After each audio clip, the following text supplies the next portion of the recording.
Take 3. We're going to talk about me when I was a youngster in Manchester. What can you tell us? Do you want me as a baby or do you want me as a youngster? They're two very different let's start things. Off with the baby and move on with to the baby.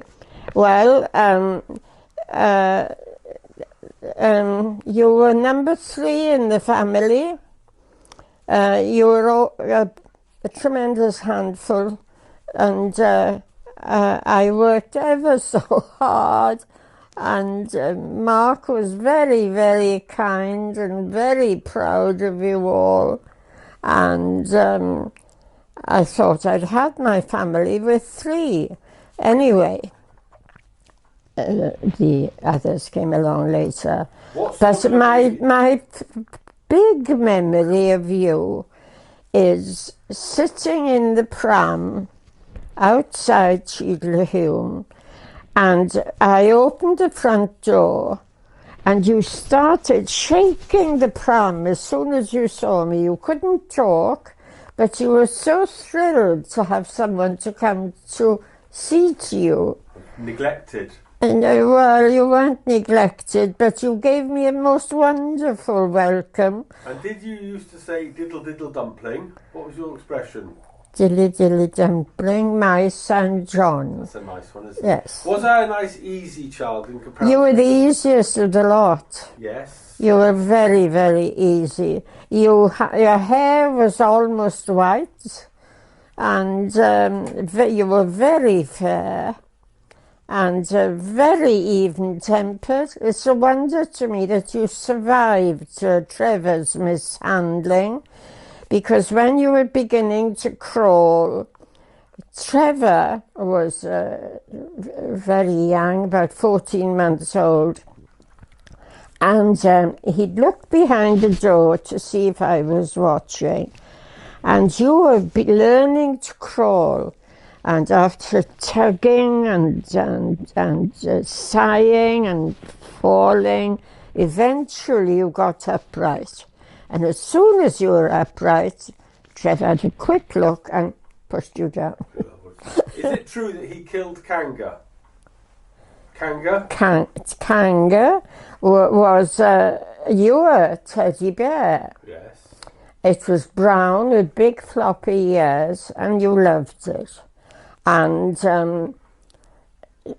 what happened to Kanga was that he got lost, and no one could find him.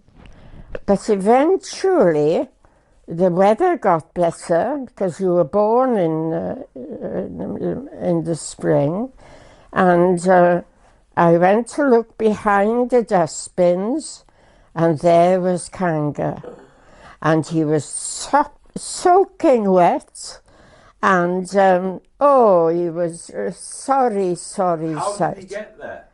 How did he get there? Somebody had put him behind the bin. I leave that. Did I go to nursery school? And you went to nursery school, the only one who had that privilege. And you loved it. And your hair was white. What was the nursery school called? Well, it was in a road in Cheadle, a private house. And And was there a cleaning lady who looked after me? There was a Mrs. Large. Mrs. Was she large? She was lovely. She was matronly, and she loved you. And what she used to do was to come about 5 o'clock, and she didn't do much of anything, but she played trains with you. Oh. And you had all sorts of different routes for the trains. It wasn't a big room, but you had these various routes on the train route. And Mrs. Large, you could do no harm, no wrong in her sight. And did I go to a school that Margaret Stafford worked at? Well, yes, she taught, and she was a qualified teacher. Her son came to see me yesterday. Yes. What school was it? It was Cheadle Infant School. That's one of my earliest memories, is going there and seeing her and the boys were playing football in the yard. It's one of my earliest memories. Mrs. Large came every evening just to sit with you children. But as it worked out, all she did was look after you. And what about the time you lost me in the department store in Manchester? I can't remember Yes, that. you lost me in, what's the name of the big department store? Kendall Mill. I was lost, wasn't I? Yes. And I think I wanted a Thomas the Tank Engine. Well, but I was afraid you'd get to the stairs.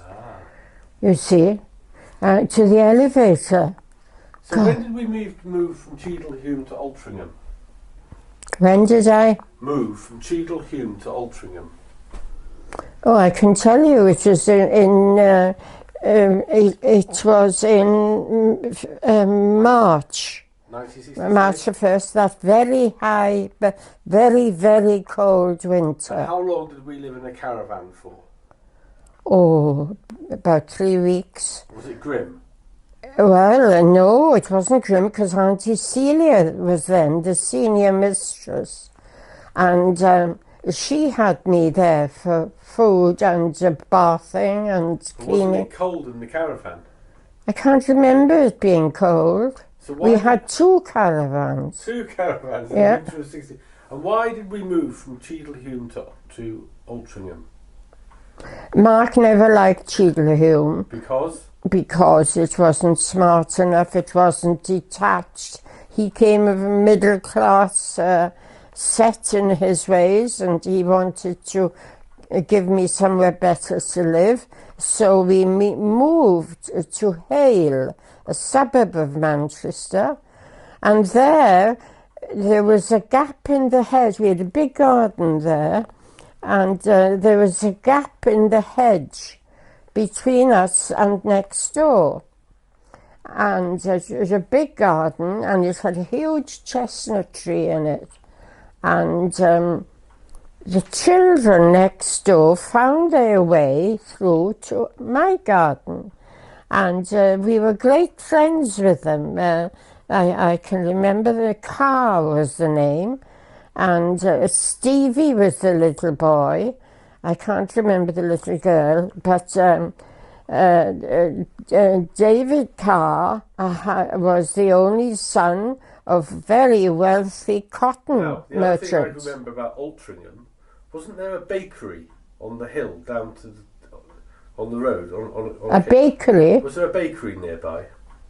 I think there was, I can't And remember. was there a football club at the bottom? Oh yes, there was a big flourishing one. I think it's still there. Yes, the Robins, Altrincham. I went to a match or two. They were my first matches. Who took you? I think you could just get in. Yeah. Because I was 7 when we left. Yes, you had a very good friend there who came to stay with us for a week. Andrew Greenwood. Andrew Greenwood. Yes. And the man with money, or thought he had money, in Acacia Drive, was an insurance broker. And he was very upright, ex-army. Okay, I don't remember him. I don't want to So talk. why did we move to Swansea?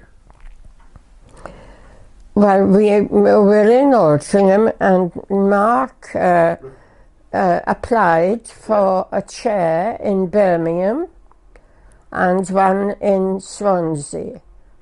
And the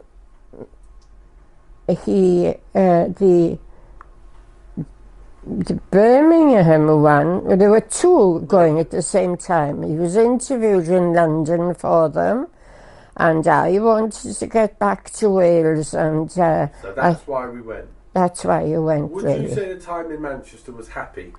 Oh gosh, yes. I just remember laughter. Which the whole time? Cheadle-Hulme or? Oh well, you were babies. I mean, you didn't. You weren't personalities, but you know what I really mean?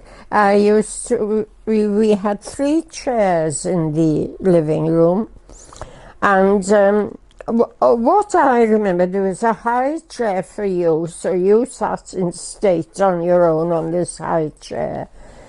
But things would happen Trevor would make us all laugh. And he'd laugh so much that the 3 little boys wet themselves. And you could hear drip, drip, drip. Oh no, that's a good place to. So it was a happy time then. It was happy. Yeah, right, okay. Laughter. Say goodbye to this camera. Goodbye, camera. Wave goodbye, come on. Goodbye, camera. Okay, bye-bye, ma'am. Bye. One last diddle. Thank you for having me, John. Say diddle diddle dumpling. Dilly dilly dumpling, my son John. Well done.